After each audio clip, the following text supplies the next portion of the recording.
Recording by Steve Mann. The Cats of Ulthar by H.P. Lovecraft.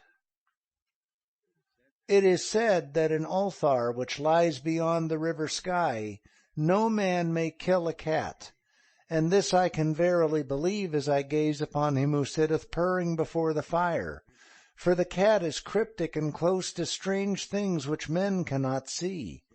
He is the soul of antique Egyptus, and bearer of tales from forgotten cities of Meroe and Ophir.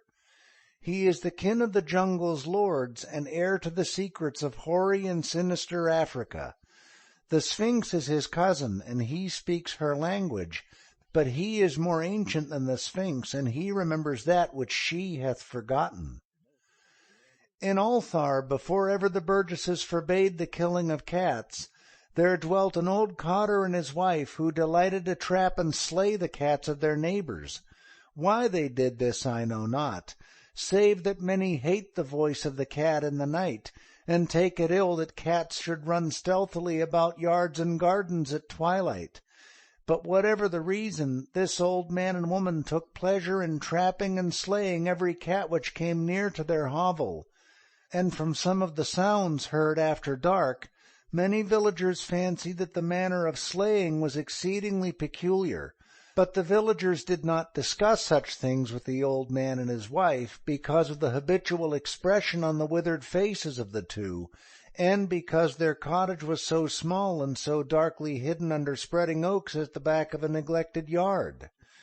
In truth, much as the owners of cats hated these odd folk, they feared them more, and instead of berating them as brutal assassins, merely took care that no cherished pet or mouser should stray too near the remote hovel under the dark trees.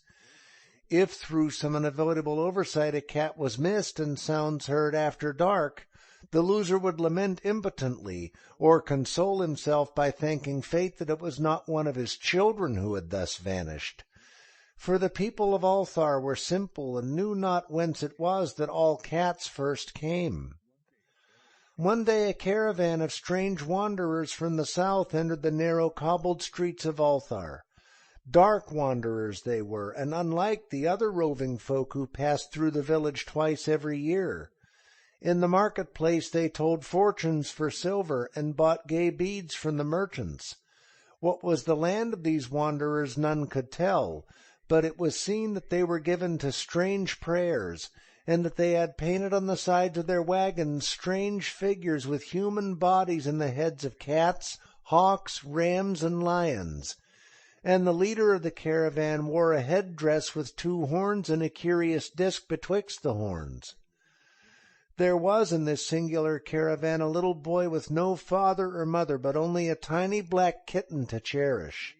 The plague had not been kind to him, yet had left him this small furry thing to mitigate his sorrow. And when one is very young, one can find great relief in the lively antics of a black kitten. So the boy whom the dark people called Meanies smiled more often than he wept as he sat playing with his graceful kitten on the steps of an oddly painted wagon.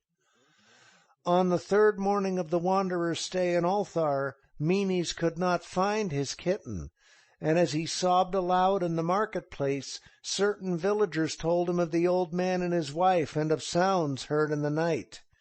And when he heard these things, his sobbing gave place to meditation, and finally to prayer. He stretched out his arms toward the sun and prayed in a tongue no villager could understand, though indeed the villagers did not try very hard to understand, since their attention was mostly taken up by the sky and the odd shapes the clouds were assuming.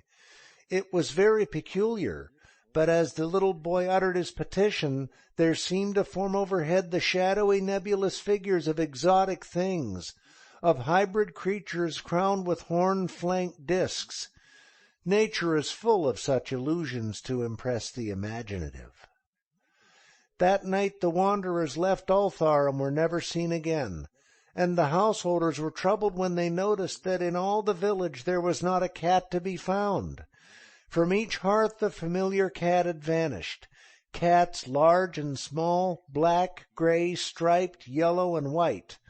Old Cranen the Burgomaster swore that the dark folk had taken the cats away in revenge for the killing of Mini's kitten, and cursed the caravan and the little boy. But Nith, the lean notary, declared that the old cotter and his wife were more likely persons to suspect, for their hatred of cats was notorious and increasingly bold. Still no one durst complain to the sinister couple. Even when little Atle, the innkeeper's son, vowed that he had at twilight seen all the cats of Ulthar in that accursed yard under the trees, pacing very slowly and solemnly in a circle around the cottage, two abreast, as if in performance of some unheard-of rite of beasts, the villagers did not know how much to believe from so small a boy. And though they feared that the evil pair had charmed the cats to their death, they preferred not to chide the old cotter till they met him outside his dark and repellent yard. So Ulthar went to sleep in vain anger, and when the people awakened at dawn, behold, every cat was back at its accustomed hearth, large and small, black, gray, striped, yellow, and white. None was missing. Very sleek and fat did the cats appear, and sonorous with purring content. The citizens talked with one another of the affair and marveled not a little. Old Cranen again insisted that it was the dark folk who had taken them, since cats did not return alive from the cottage of the ancient man and his wife. But all agreed on one thing, that the refusal of all the cats to eat their portions of meat or drink their saucers of milk was exceedingly curious. And for 2 whole days the sleek, lazy cats of Ulthar would touch no food, but only doze by the fire in the sun. It was fully a week before the villagers noticed that no lights were appearing at dusk in the windows of the cottage under the trees. Then the lean Nith remarked that no one had seen the old man or his wife since the night the cats were away. In another week the Burgomaster decided to overcome his fears and call at the strangely silent dwelling as a matter of duty, though in so doing he was careful to take with him Shang the blacksmith and Thal the cutter of stone as witnesses. And when they had broken down the frail door they found only this: 2 cleanly picked human skeletons on the earthen floor, and a number of singular beetles crawling in the shadowy corners. There was subsequently much talk among the burgesses of Ulthar. Zath the coroner disputed at length with Nith the lean notary, and Cranen and Shang and Thal were overwhelmed with questions. Even little Adel the innkeeper's son was closely questioned and given a sweetmeat as a reward. They talked of the old cotter and his wife, of the caravan of dark wanderers, of small Meanies and his black kitten, of the prayer of Meanies and of the sky during that prayer, of the doings of the cats the night the caravan left, and what was later found in the cottage under the dark trees in the repellent yard. And in the end the burgesses passed that remarkable law which is told of by traders in Hathach and discussed by travellers in Ner, namely, that in Ulthar no man may kill a cat. End of The Cats of Ulthar by H.P. Lovecraft.